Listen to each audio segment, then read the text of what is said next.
Halo pendengar Radio Gema Edukasi dimanapun kalian berada, bertemu lagi di ruang dengar kalian dalam program acara Bimbel, Bimbingan Belajar untuk Siswa-siswi kelas 11. Bagaimana kabar kalian di hari ini? Mudah-mudahan kalian dalam keadaan sehat dan tetap semangat untuk mengikuti program acara Bimbel ini. Dan selama 1 jam, Rahma akan menemani kalian untuk membahas mata pelajaran matematika tentang teori peluang. Di studio, Rahma tidak sendiri, sudah ditemani oleh Bapak Thomas Rizo, SPD. Beliau adalah guru matematika di SMA Negeri 2 Bandar Lampung.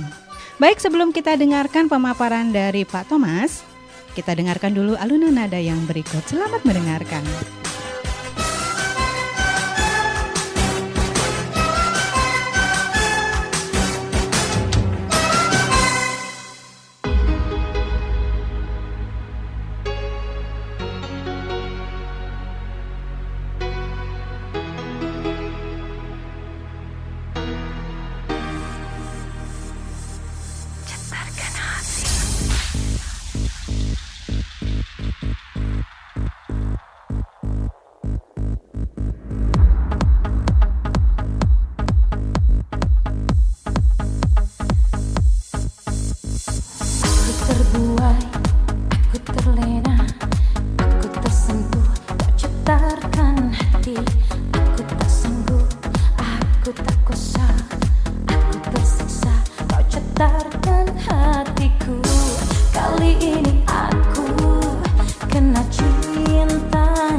Semakin menggila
Pendengar Radio Gema Edukasi, kembali lagi di acara Bimbel bersama saya Rahma dan Pak Thomas. Dan kita akan bersama selama 1 jam untuk membahas materi matematika. Dan hari ini Pak Thomas sudah menyiapkan tentang teori peluang. Baik, kita langsung saja ke Pak Thomas untuk memaparkan teori peluang ini. Silakan Pak. Terima kasih Insan Edukasi. Pada kesempatan kali ini kita akan membahas tentang teori peluang. Teori peluang itu adalah cabang ilmu matematika yang membahas tentang bagaimana cara menghitung peluang suatu kejadian. Nah, awal mulanya teori peluang ini muncul pada sekitar tahun 1600-an ya. Jadi bermula dari seorang bangsawan Perancis yang mempunyai masalah tentang pelemparan dadu. Kemudian dari pelemparan dadu ini masalah itu dikemukakan oleh seorang matematikawan asal Perancis yang bernama Pascal, dan kemudian Pascal mencoba memecahkan masalah tersebut. Sehingga dari permasalahan pelemparan dadu inilah muncul teori peluang yang akan kita bahas pada kesempatan kali ini. Nah, dalam perkembangannya ilmu hitung peluang ini menjadi sangat penting dan berguna dalam berbagai bidang, terutama dalam bidang asuransi, biologi, sosial, industri, olahraga, antropologi, dan seterusnya gitu ya. Nah, untuk mempelajari teori peluang ini, sebelum kita bahas lebih jauh mengenai teori peluang, ada beberapa materi pengantar yang harus kita ketahui sebelumnya. Jadi materi pengantarnya yang pertama adalah masalah kombinatorik. Nah, sebenarnya masalah ini merupakan masalah yang sudah lama dikenal dalam masyarakat. Banyak persoalan kombinatorik yang sederhana telah sering diselesaikan oleh masyarakat. Misalnya dalam pemilihan ketua kelas, wakil ketua kelas, atau pemilihan ketua RT dan sebagainya. Contohnya misalnya begini. Banyak jalan yang dapat ditempuh dari kota A ke kota B, ada 3 jalan. Sedangkan dari kota B ke kota C ada 2 jalan. Nah, kemudian pertanyaannya, ada berapa banyak jalan yang bisa ditempuh dari kota A ke kota C melalui kota B? Nah, itu salah satu contoh permasalahan dari kombinatorik. Nah, kalau kita gambarkan bagannya gitu ya, dari kota A ke kota B ada 3 jalan, kemudian dari kota B ke kota C-nya ada 2 jalan, maka dengan cara mencacah satu persatu kita akan mendapatkan bahwa banyak jalan dari kota A ke kota C melalui kota B itu ada sebanyak 6 jalan. Nah, 6 jalan itu sebenarnya adalah hasil dari perkalian banyak jalan dari kota A ke kota B yang 3 tadi dikalikan dengan banyak jalan dari kota B ke kota C, itu 2 jalan. Jadi 3 kali 2 ada 6 jalan yang bisa dipilih gitu ya untuk menuju dari kota A ke kota C melalui kota B. Nah, itu permasalahan kombinatorik. Kemudian yang tidak kalah pentingnya, sebelum kita membahas mengenai teori peluang adalah pengertian tentang faktorial. Nah, karena pengertian faktorial ini juga sangat dibutuhkan dalam perhitungan-perhitungan di teori peluang. Faktorial itu adalah hasil kali n bilangan asli yang pertama. Jadi bentuk umumnya dia biasanya dinotasikan dengan lambangnya seperti tanda seru gitu ya. Jadi secara umum dirumuskan bahwa n faktorial itu nilainya sama dengan n dikali n-1 dikali n-2 dan seterusnya sampai kali 3 kali 2 kali 1. Misalnya contohnya 5 faktorial. Nah, 5 faktorial itu artinya 5 kali 4 kali 3 kali 2 kali 1. Jadi nilainya sama dengan 120.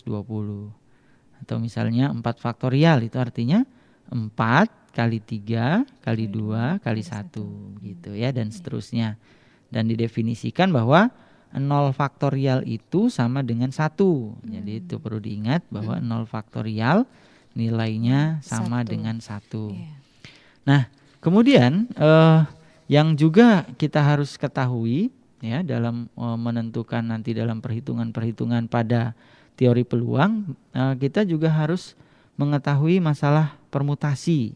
Nah, permutasi itu adalah banyaknya susunan n unsur dari n unsur yang tersedia dengan memperhatikan urutan. Nah, permutasi ini ada 3 macam setidaknya.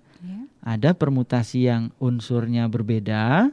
Jadi kalau unsurnya berbeda semua, permutasi NR itu dirumuskan N faktorial dibagi dengan N min R faktorial. Gitu. Diulang Pak. Iya, sekali lagi saya ulang. Permutasi dengan unsur yang berbeda itu dirumuskan permutasi NR sama dengan N faktorial dibagi N min R faktorial gitu ya. Jadi misalnya sebagai contoh, berapakah ada huruf A, B, C. Nah, dari huruf A, B, C ini akan disusun masing-masing 2 huruf. Nah, ada berapa banyak susunan yang dapat dibentuk? Nah, kalau masih sedikit unsurnya, bisa kita cacah satu persatu. Jadi kalau ada huruf A, B, C, kita mau susun 2 huruf, tentu saja banyak susunan yang dapat terjadi, AB, atau BA, atau AC, atau CA, atau BC, atau CB. Jadi ada 6. Nah, 6 cara itu juga bisa kita cari dengan menggunakan rumus yang sudah saya sampaikan tadi.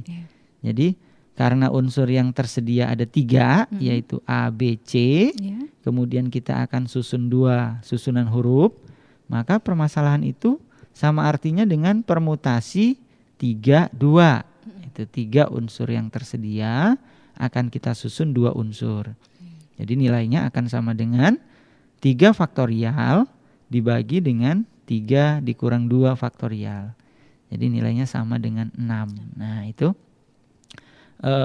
salah satu contoh dari permutasi unsur yang berbeda. Nah, kalau permutasinya ada unsur yang sama, ya, permutasi yang kedua, permutasi dengan unsur yang sama, maka permutasinya dirumuskan N faktorial dibagi K faktorial, L faktorial, M faktorial, dan seterusnya. Di mana N itu adalah banyak unsur yang tersedia. Sedangkan K faktorial, L faktorial, dan seterusnya adalah unsur yang sama. Jadi misalnya ada berapa banyak susunan huruf pada kata ada. Nah, kata ada itu mengandung unsur yang sama, yaitu A-nya 2 kali. Jadi banyak susunan hurufnya tidak lagi menggunakan rumus yang tadi saya jelaskan di atas sebelumnya. Jadi dia menggunakan rumus N faktorial dibagi K faktorial, L faktorial, dan seterusnya. Pada soal tadi unsur yang sama hanya ada A saja. Jadi banyak susunan hurufnya adalah 3 faktorial dibagi 2 faktorial. Nilainya sama dengan 3, begitu ya. Itu pendengar Insan Edukasi. Dan yang ketiga adalah permutasi siklis. Nah, 2 permutasi yang sudah saya sampaikan tadi, dia tidak pada unsur yang melingkar. Jadi kalau permutasi pada unsur yang melingkar, dia harus menggunakan permutasi siklis. Jadi permutasi siklis itu dirumuskan N dikurang 1 faktorial. Contohnya misalnya ada 5 orang duduk berdiskusi. Nah, mereka duduknya melingkar. Nah, pertanyaannya, permasalahan yang bisa muncul dari masalah itu adalah ada berapa banyak susunan tempat duduk melingkar yang mereka bisa tempati. Nah, untuk mengetahui jawabannya, kita menggunakan rumus 5 dikurang 1 faktorial, karena unsurnya ada 5. Jadi nilainya sama dengan 4 kali 3 kali 2 kali 1 atau sebanyak 24 cara. Nah, itu dia permutasi, macam-macam permutasi yang harus Insan Edukasi ketahui untuk bisa menyelesaikan soal-soal tentang teori peluang. Nah, kemudian ada lagi yang berikutnya adalah kombinasi, ya. Selain permutasi ada kombinasi. Apa sih bedanya permutasi dengan kombinasi? Kalau kombinasi adalah pencacahannya tidak memperhatikan urutan. Nah, bedanya dengan permutasi tadi, dia memperhatikan urutan. Iya. Jadi kalau dalam permutasi AB dengan BA itu adalah susunan yang sama. Susunan yang berbeda. Tapi kalau dalam kombinasi, saya ulang, kalau dalam kombinasi AB dan BA adalah susunan yang sama. Gitu ya. Pak, apa bedanya Pak? Ulang Pak. Sekali lagi saya ulang. Permutasi adalah pencacahan yang memperhatikan urutan. Sesuai urutan ya? Ya, memperhatikan urutan. Jadi AB dengan BA adalah urutan yang susunan yang berbeda. Tapi kalau dalam kombinasi, pencacahannya tidak memperhatikan urutan. Jadi AB dengan BA itu adalah dua susunan yang sama, gitu ya. Nah, kombinasi itu dirumuskan, kombinasi NR dirumuskan N faktorial dibagi R faktorial dikali N dikurang R faktorial. Gitu ya. Sekali lagi saya ulang. Kombinasi NR dirumuskan N faktorial dibagi R faktorial dikali N min R faktorial. Ya, jadi contohnya misalnya berapakah banyaknya himpunan bagian dari A, yang mana A-nya itu anggotanya 1, 2, 3, 4, 5, 6 gitu ya. Itu permasalahan itu adalah permasalahan kombinasi karena dalam himpunan dia tidak memperhatikan urutan. Himpunan 1, 2 sama dengan himpunan 2, 1 gitu. Karena dia tidak memperhatikan urutan, maka cara menyelesaikannya dengan menggunakan kombinasi, yaitu kombinasi 6 dan 2. Nilainya adalah 15 gitu ya. Atau contoh lain misalnya terdapat 10 orang. Dari 10 orang ini akan dipilih 2 orang untuk ganda bulu tangkis misalnya. Nah, itu juga permasalahan kombinasi. Kenapa? Karena Anton dan Budi berpasangan itu sama artinya dengan Budi dan Anton berpasangan. Dia tidak memperhatikan urutan. Nah, oleh sebab itu menyelesaikan permasalahannya dengan menggunakan kombinasi. Gitu ya. Itu yang harus kita ketahui, hal-hal yang harus diketahui dalam pengantar kita untuk menghitung peluang suatu kejadian. Jadi saya ulang lagi, sekali lagi untuk insan edukasi ketahui bahwa dalam permasalahan untuk penghitungan peluang itu kita harus memperhatikan beberapa hal, yaitu kombinatorik tadi ya, mengenai permasalahan menghitung banyak cara dengan pencacahan satu-satu, bisa juga dengan permutasi, dan yang terakhir adalah kombinasi. Nah, sebelum kita membahas lebih jauh bagaimana menghitung peluang suatu kejadian, saya kembali dulu ke Mbak Rahma. Baik, kita rehat sejenak dan nanti setelah ini kita akan kembali lagi. Jadi jangan kemana-mana, tetaplah bersama kami di Radio Gema Edukasi, berbagi ilmu untuk semua setelah yang berikut.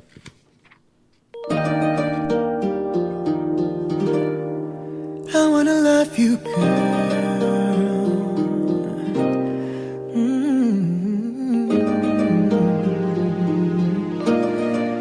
Aku temukan sebuah cinta yang ku nantikan. Ternyata engkau yang selalu ku tunggu, hiasi hatiku. Baby, you knock me out. Betapa indah sanubarimu. Untuk diriku kau mengubah hidupku, kembalikan rinduku. Baby, you knock me out. Oh, babe, could this be that real love I've been missing before I met you? Oh, babe, you're right in this world, my kind of girl. You knock me out, baby. You knock me out. You knock me out. Kau membasuhku dengan cintamu, hilangkan segala luka yang dulu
that real love I've been missing. Before I met you, let me tell you, baby, you're out of this world.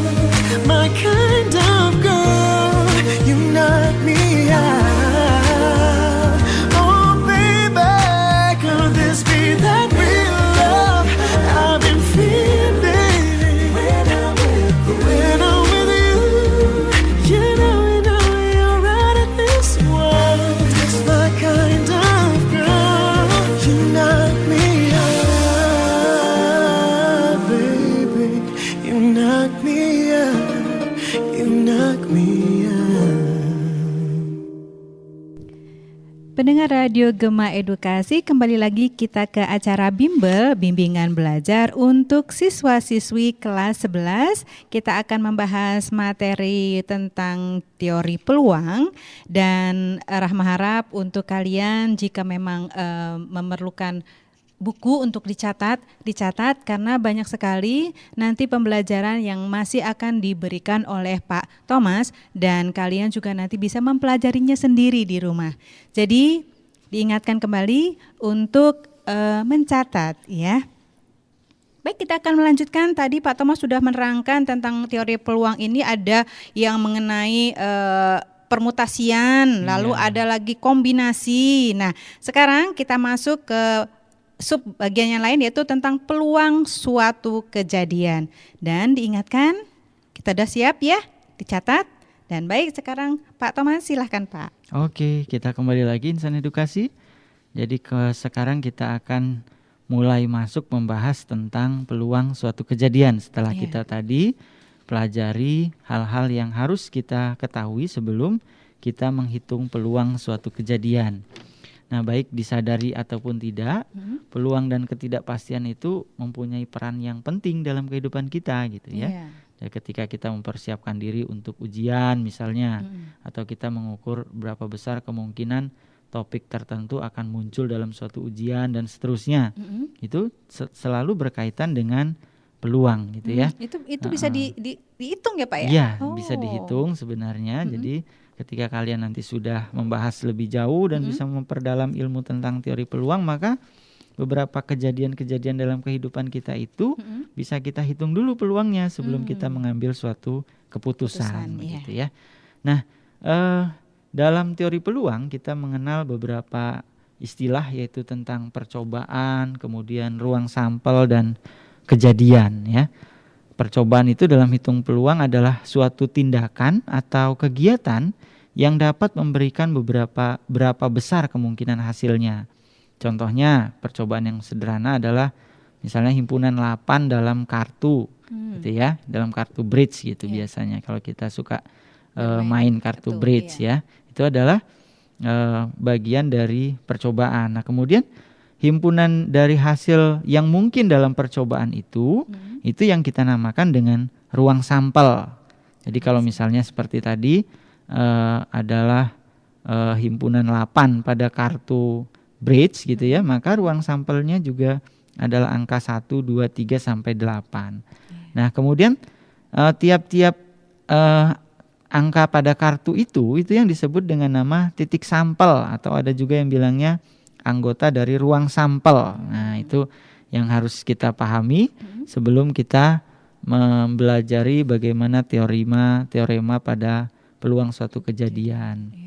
Nah, jika dalam ruang sampel S itu terdiri titik-titik sampel yang serupa sehingga masing-masing mempunyai peluang yang sama, maka E itu adalah kejadian yang diharapkan terjadi. Sehingga peluang untuk terjadinya E itu dirumuskan banyak anggota kejadian E dibagi dengan banyak anggota semesta. Sekali lagi saya ulang, peluang kejadian E itu bisa dirumuskan banyak anggota kejadian E dibagi dengan banyak anggota semesta. Banyak anggota semesta itu adalah banyak anggota pada ruang sampelnya tadi yang sudah kita bahas sebelumnya, gitu ya. Nah, misalnya saya ambil contoh misalnya pada pelemparan sebuah koin 1 kali. Berapakah peluang untuk munculnya angka gitu ya. Nah, ruang sampelnya adalah angka dan gambar satu Iya. koin, sehingga banyak anggota ruang sampel adalah 2. Sementara banyak anggota untuk muncul gambar adalah 1. Sehingga kalau ditanya berapa banyak peluang untuk muncul gambar, tentu saja 1/2 gitu ya, atau setengah. Iya. Nah kemudian terkadang kita juga ya dihadapkan pada suatu keadaan di mana kita harus menghitung frekuensi harapan dalam suatu kejadian, Iya. gitu ya. Misalnya pada pelemparan sebuah dadu yang seimbang, berapakah peluang muncul mata dadu 1? Ternyata peluangnya tadi sudah kita pelajari sebelumnya 1/6, karena angka 1 itu ada 1 kali, sementara ruang sampelnya 6. Nah kalau misalnya kita 12 kali melempar, misalnya 12 kali melempar sebuah dadu, kemudian ditanya berapakah kemungkinan muncul mata dadu 1? Nah berapa banyak mungkinnya muncul mata dadu 1 pada 12 kali pelemparan, itu dirumuskan banyak percobaannya dikali dengan peluangnya. Nah karena kita tadi melakukan percobaan sebanyak 12 kali, maka frekuensi harapan untuk munculnya mata dadu 1 adalah 12 dikali 1/6 atau sama dengan 2 kali. Itu untuk menghitung frekuensi harapan dalam beberapa percobaan. Nah kemudian pada teori peluang ya kita mengenal beberapa macam kejadian. Ada yang disebut dengan nama kejadian yang saling lepas, ya. Ada kejadian yang saling bebas, ada kejadian yang tidak lepas, ya. Karena kenapa kita harus mengenal beberapa kejadian itu? Karena untuk menghitung peluangnya pun menggunakan rumus-rumusan yang berbeda, gitu ya. Iya. Jadi kalau dia kejadian yang saling lepas, itu kejadian yang saling lepas itu adalah kejadian yang tidak memiliki irisan. Jadi A dan B adalah 2 buah kejadian yang saling lepas itu apabila antara himpunan A dan himpunan B-nya tidak memiliki irisan. Sehingga peluang untuk munculnya A atau B itu dirumuskan peluang A ditambah peluang B. Contohnya misalnya dalam satu set kartu bridge, kita mengambil sebuah kartu, kejadian untuk terambilnya kartu yang berwarna merah dengan peluang kejadian terambilnya kartu yang berwarna hitam, itu adalah 2 buah kejadian yang saling lepas. Karena antara kejadian untuk terambil kartu berwarna merah dan kejadian terambil kartu berwarna hitam tidak ada irisannya. Tidak ada dalam satu kartu bridge yang kartunya sekaligus berwarna merah dan berwarna hitam, begitu ya.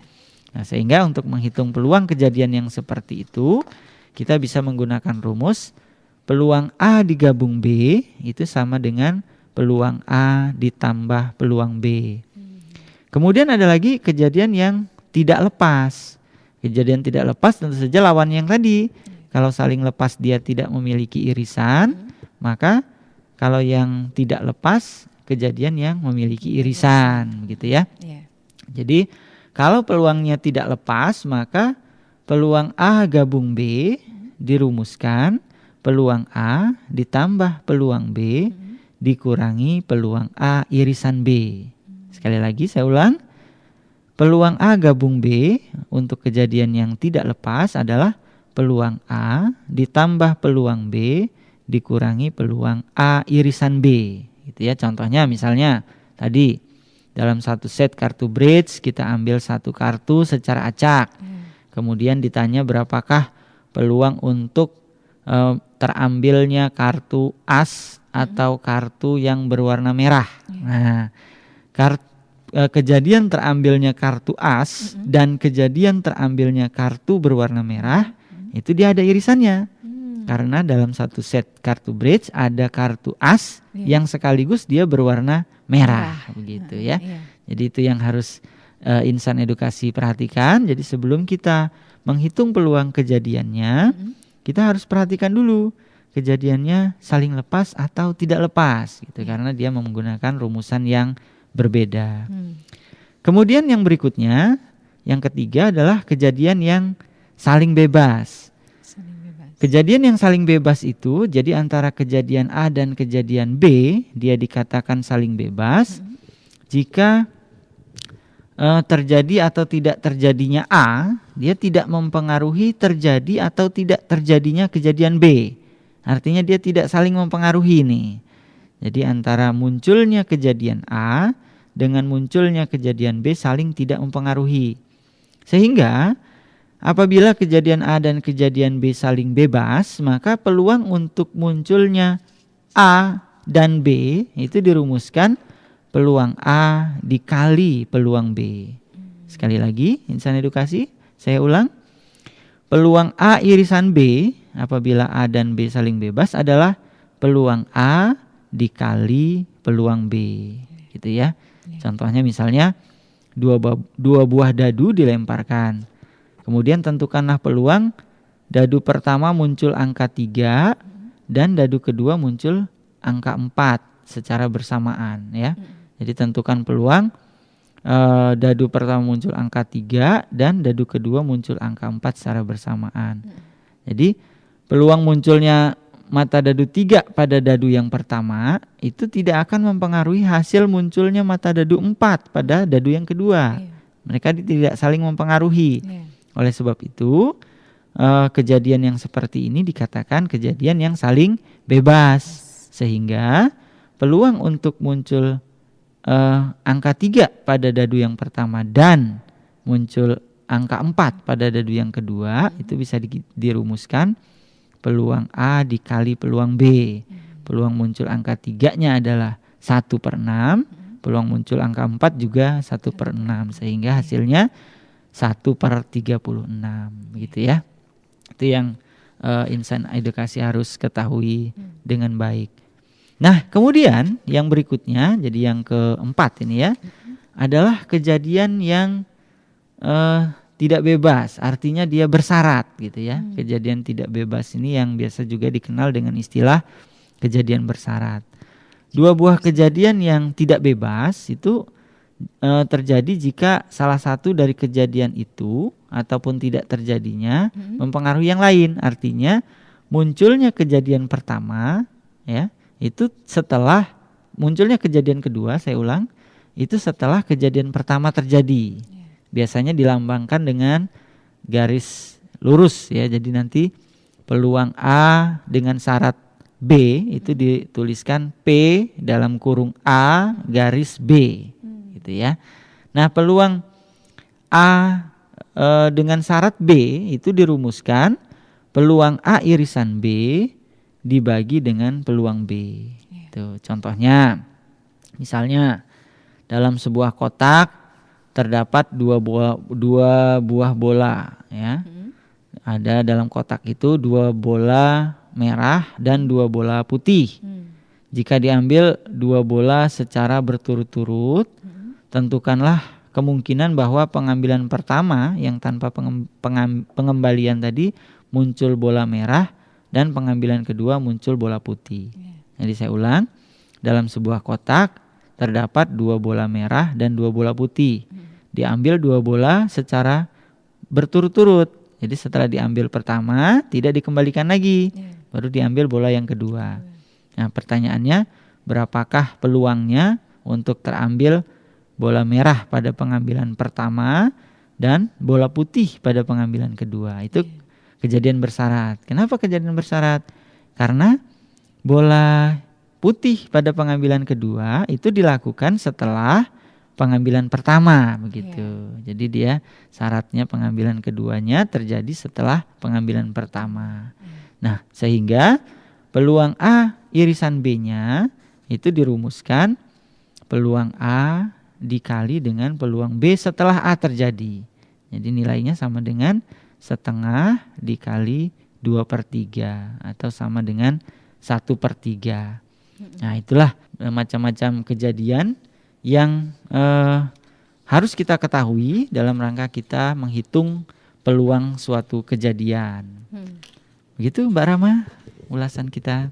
Kami akan kembali lagi sesaat lagi dan jangan kemana-mana, tetap bersama kami, tetap di Bimbel, di Radio Gema Edukasi, berbagi ilmu untuk semua.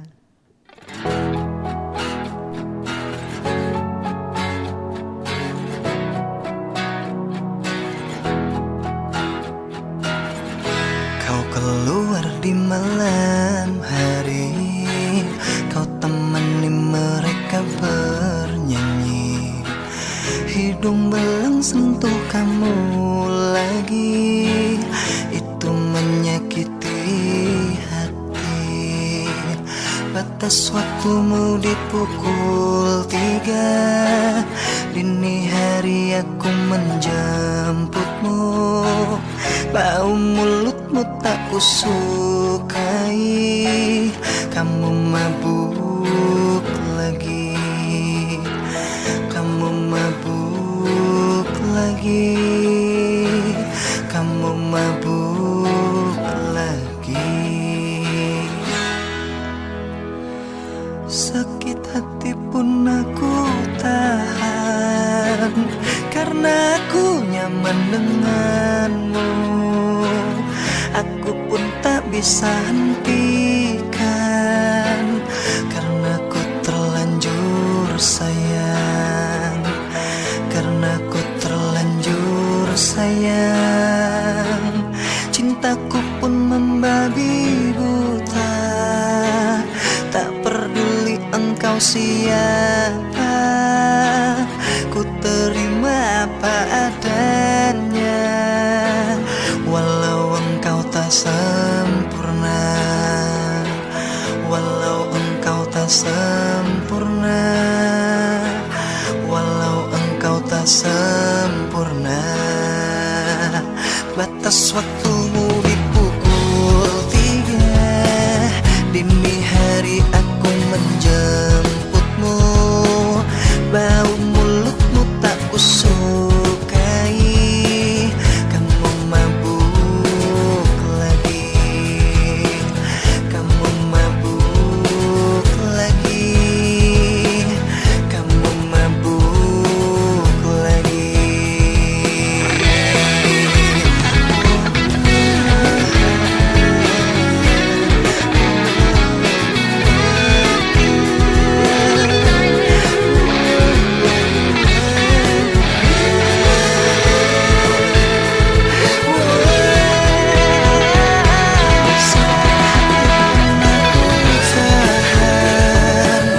Karena aku nyaman denganmu, aku pun tak bisa hentikan, karena ku terlanjur sayang.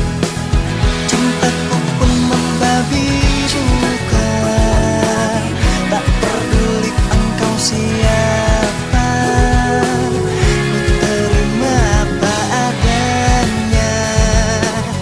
Walau engkau tak sempurna, sakit hati pun aku tahan, karena aku nyaman denganmu. Aku pun tak bisa hentikan, karena ku terlanjur sayang. Cintaku pun membabi buta, tak peduli engkau siapa, ku terima apa adanya. Walau engkau tak sempurna, walau engkau tak sempurna, walau engkau tak sempurna.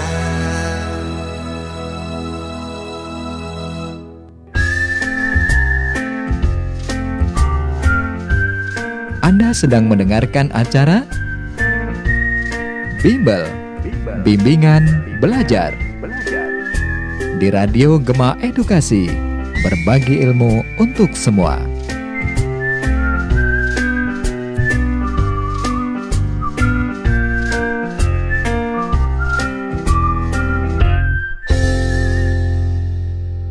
Terima kasih pendengar Radio Gema Edukasi atas kebersamaannya di Bimbel, Bimbingan Belajar untuk siswa-siswi kelas 11.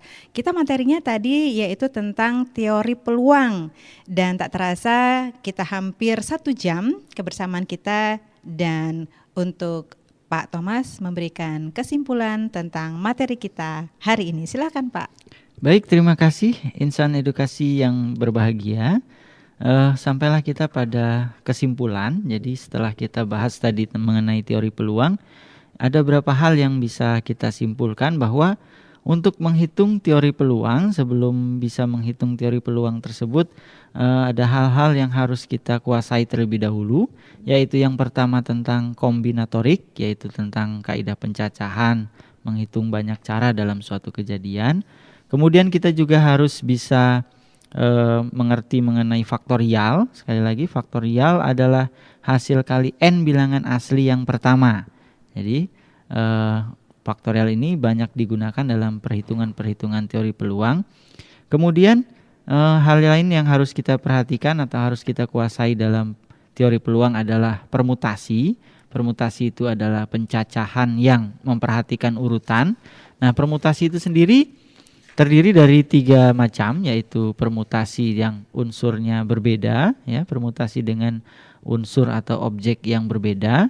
Kemudian permutasi yang mengandung unsur yang sama, artinya dalam menentukan pencacahannya kita ada unsur yang samanya.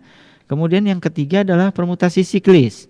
Permutasi siklis ini permutasi yang mengandung unsur melingkar, begitu ya. Nah, kemudian hal lain yang harus kita ketahui dalam penghitungan peluang adalah kombinasi. Nah, bedanya dengan permutasi, kombinasi ini adalah pencacahan yang tidak memperhatikan urutan. Ya, sekali lagi, permutasi kombinasi itu adalah pencacahan yang tidak memperhatikan urutan. Jadi ketika insan edukasi mendapatkan soal di sekolah nanti mengenai penghitungan banyak cara dalam suatu kejadian, insan edukasi harus perhatikan dulu yang dimaksud dalam soal itu memperhatikan urutan atau tidak. Kalau dia tidak memperhatikan urutan, maka insan edukasi harus menjawabnya dengan menggunakan rumus-rumusan di kombinasi, begitu ya. Nah, adapun peluang suatu kejadian itu dibedakan atas macam-macam kejadiannya. Kejadian majemuk itu setidaknya ada 4 macam, yaitu kejadian yang saling lepas, artinya kejadiannya tidak memiliki irisan. Kemudian ada lagi kejadian yang tidak lepas atau kejadiannya memiliki irisan. Kemudian ada lagi kejadian yang saling bebas, artinya antara 2 buah kejadian itu tidak saling mempengaruhi, baik terjadinya atau tidak terjadinya. Kemudian yang keempat adalah kejadian yang bersyarat atau biasa juga disebut kejadian tidak bebas. Nah, kejadian bersyarat itu artinya kejadian yang muncul terjadi setelah kejadian yang sebelumnya terjadi. Nah, itulah hal-hal yang harus insan edukasi ketahui dan diperhatikan baik-baik sehingga bisa menambah pengetahuan insan edukasi. Dan tidak lupa saya selalu mengingatkan kepada kalian untuk terus mengulang dan mempelajari tentang teori peluang ini supaya pemahaman kalian tentang teori peluang bisa bertambah sehingga bisa menambah prestasi kalian di sekolah. Begitu, Mbak Rahma. Baik, terima kasih Pak Thomas telah hadir di studio kami dalam acara Bimbel, Bimbingan Belajar untuk kelas 11 tentang teori peluang, dan nanti di lain kesempatan kita dapat berjumpa kembali. Demikianlah pendengar Radio Gema Edukasi, acara Bimbel kita untuk hari ini. Saya bersama Pak Thomas Rizo, SPD. Beliau adalah guru matematika di SMA Negeri 2 Bandar Lampung. Dan kami pamit undur diri dari ruang dengar kalian. Namun kalian besok dapat mendengarkan kembali acara ini esok hari di waktu yang sama dengan materi yang berbeda. Atau kalian dapat mengunduh acara kami di www.disdikbud.lampungprof.go.id. Saya Rahma dan kru Radio Gema Edukasi yang bertugas dari Studio Dinas Pendidikan dan Kebudayaan Provinsi Lampung. Radio Gema Edukasi, berbagi ilmu untuk semua. Pamit undur diri. Terima kasih atas kebersamaannya. Tetap semangat dan sampai jumpa.